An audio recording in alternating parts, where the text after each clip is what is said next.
بسم اللہ الرحمن الرحیم۔ ہمیشہ خوش رہنے کا مطلب یہ نہیں ہوتا کہ سب ٹھیک ہے۔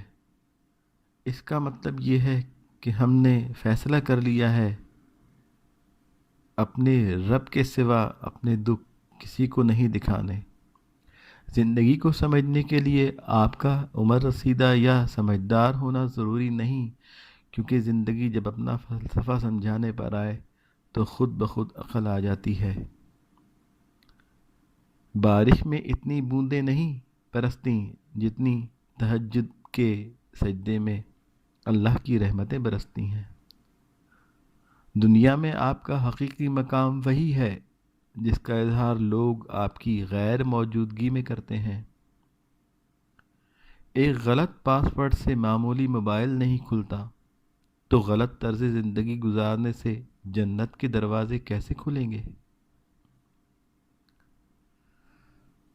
ابھی ایسے الفاظ ایجاد نہیں ہوئے جو احساس کو بیان کر سکیں۔ احساس کی دنیا الفاظ کی دنیا سے بہت آگے ہے۔ زندگی کی منافقت زدہ ٹھوکروں میں سب سے قیمتی وہ دھکا ہوتا ہے جس سے آپ گرتے ہیں اور اٹھنا سیکھتے ہیں۔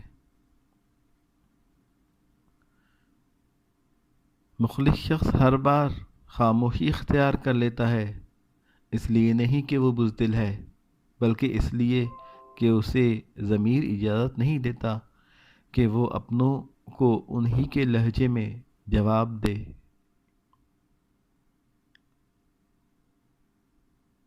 کامیابی چاہتے ہو تو موقع دینے والے کو کبھی دھوکہ اور دھوکہ دینے والے کو کبھی موقع نہ دو۔